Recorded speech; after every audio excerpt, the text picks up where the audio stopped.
Good morning, everyone. Welcome to a very beautiful day here at America's Rock and Roller Coaster. We're here at Cedar Point.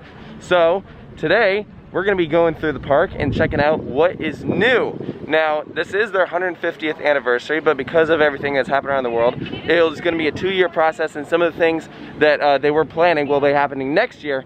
But there are still some things that they have put in place that we'll be able to find this year, in addition to some new COVID procedures. And I'm sure some of you by now are probably sick and tired of hearing about the social distancing and the mask policies that a lot of these places have. So I'm gonna try and go through some of the COVID stuff as quickly as possible and focus on the permanent stuff. But I'll still try and address everything that you'll find in the park that is new for the seasons. And the first thing I want to mention is that when you enter the property, they have an all-new toll booth, which is fantastic because the old toll booth was absolutely terrible. It was so outdated. So they have a new one so that when you enter the property, you can just breeze on through and enter the parking lot. We're about an hour and a half away from park officially opening. We already have a line for getting into the park, and that's because they do take your temperature, so you can see everyone social distancing right before they go into the park. In line to get our temperature taken, and they have a sign reminding everyone about the access passes that are required for 4 of the major coasters here. And we're going to talk about those a little bit later.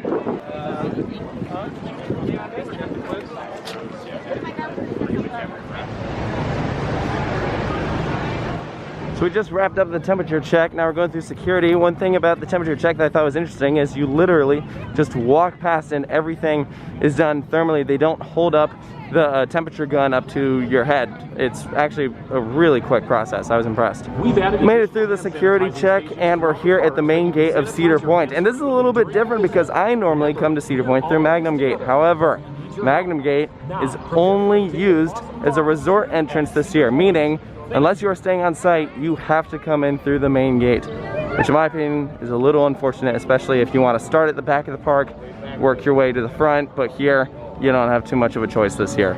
We're in the park at 10 a.m. At 11 a.m. is when the rides open up, but one of the first things you'll see when you actually get in is they have French Quarter confections. That is an all-new funnel cake stand that they have built right here at the front of the park, so you can get some fresh baked funnel cakes, donuts, and ice cream. Over here in front of Raptor, you might remember a water play structure used to be here, but this is where the new commemorative bricks are. If you order a brick online, you can see all these different names and memories on here to celebrate 150 years. Pretty cool. Lots of new stuff in front of Raptor. If you haven't noticed, this is the Coral hand-breaded chicken tenders. We're probably gonna go inside here a little later and check it out, but already the outside looks awesome. Really modern, fresh take. Looks great. We've made it over to Rougarou, and unfortunately this is one of the rides that, as of when this video is being recorded, about mid-July, it is not open. Because of staffing issues, certain rides here at Cedar Point will not be operating. This includes also Blue Streak, Wicked Twister, Gemini, and a few others. It's unfortunate, but I mean, look at it this way, at least the park is open. We're starting our day off with Millennium Force, and because the park does not open for another 45 minutes, we're standing out here at the entrance, and what they're gonna do is let as many people into the line as they can right at park open, and then once it is quote-unquote filled up, they start passing out access passes, and those will be good up until about 3:30, when they then hand out a second wave of access passes.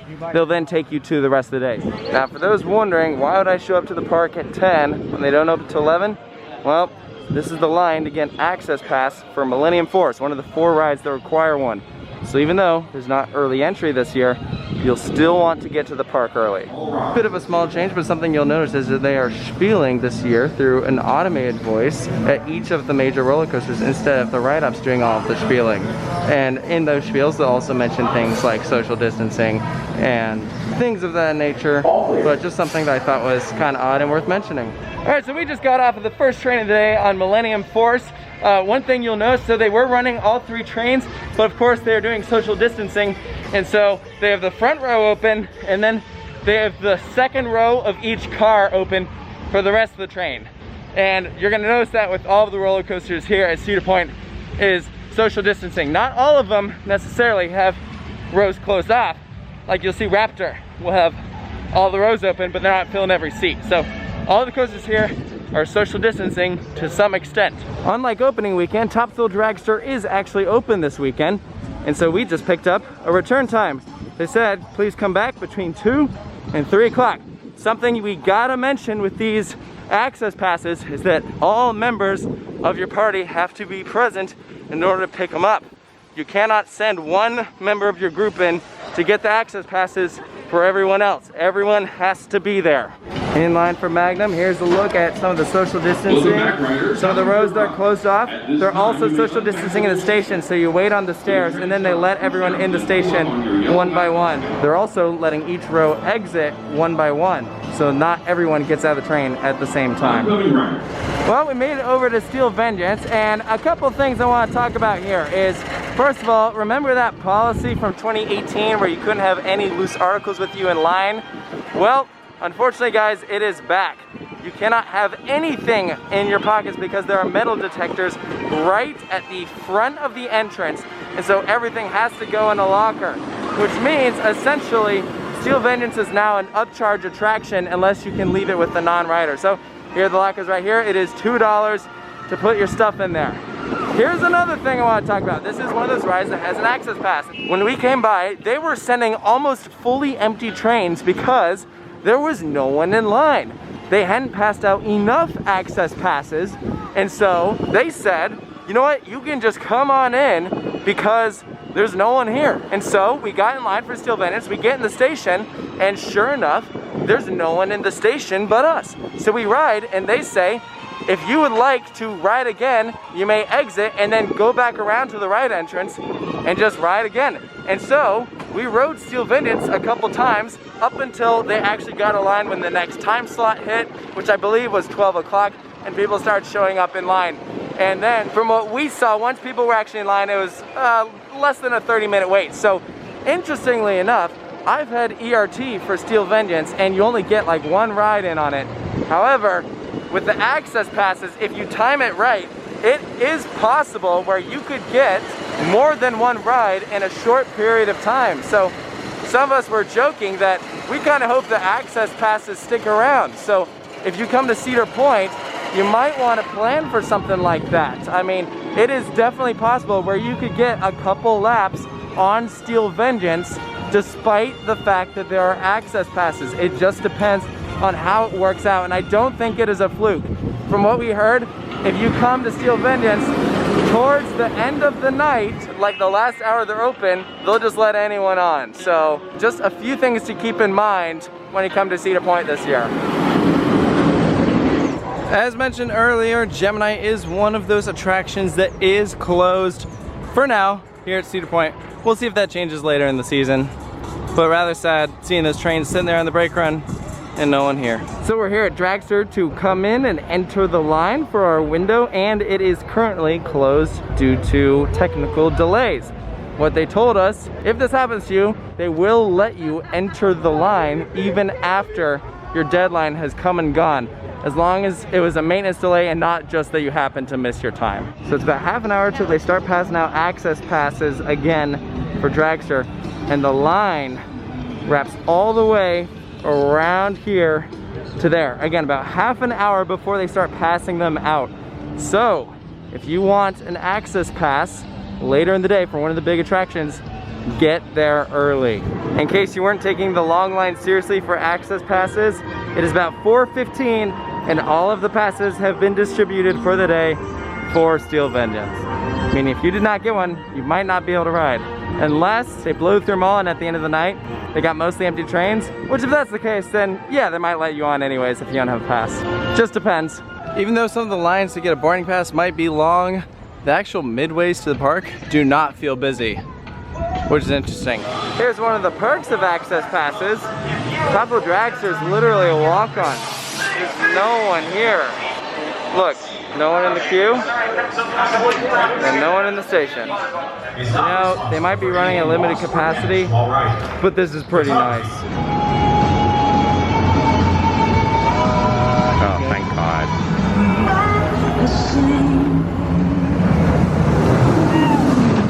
All right, we're here at the Cedar Point Arcade. Let's go in. We got something different that's in here we gotta go take a look at. Some of you guys might remember this. the steel Vendettas model that used to be in the Town Hall Museum in Frontier Town will now be located in the arcade. As you can see, they're still putting it together, rebuilding it in this location. Interesting choice. It's kind of off the beaten path, so you really got to go look for it if you want to see it. In my opinion, not as good of a location as it used to be. You can see some of the tracks here that they pulled off that they'll eventually reattach. In my opinion, it would be cool if they brought this back to the town hall. I imagine that it's possible that they just moved it here while they're redoing the town hall museum, because it looked really good in there. I'm not quite sure why they decided to put it in here unless it's just temporary. If anyone knows more, let me know. One of the other new things you'll find here is lots of retro merchandise. We're just going to show you just a little bit. They have some patches here from some past attractions, including Jumbo Jet, Wildcat, Avalanche Run, and a bunch of others. Buttons, look at this stuff. Super cool. Jungle Larry's African Safari. Yeah, they got a lot of really cool merch this year. So if you get a chance, stop in one of Cedar Point's gift shops.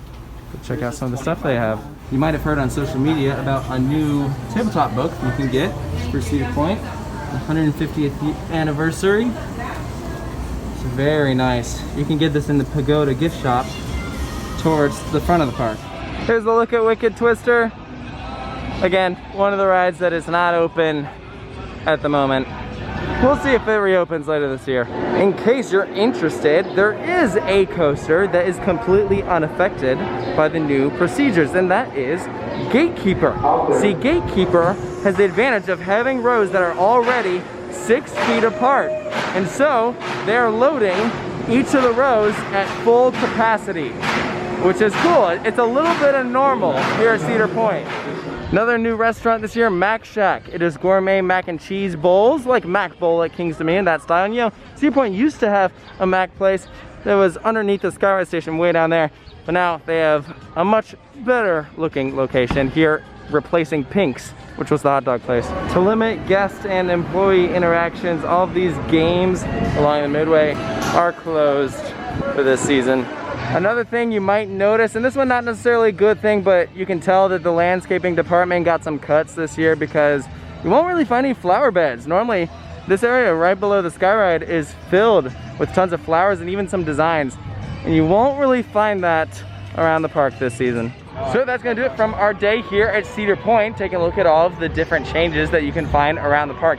One thing I do want to add, you know, I talked a lot about how the lines have been affected. I want to emphasize that in general, we have waited in shorter lines than before, mainly because of 2 things. 1, they are still having really good operations, and 2, you do not have any fast lane this year, or a very small amount of fast lane.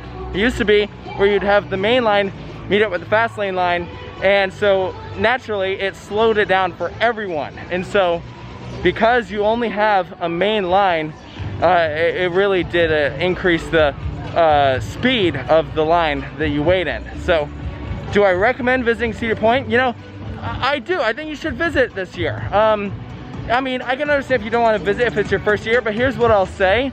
I heard the horror stories about opening weekend, about how it wasn't great, it was a disaster. And yes, there are rides closed, and it's a downside, but I think that they have done a pretty good job and they've cleaned up their act. This is about a week later, a little over a week since opening day, and I really do think they've done a pretty good job. So that's gonna do it for this video. Hope you enjoyed it. Make sure to stay tuned for more here at Coaster Studios, and I'll see you next time.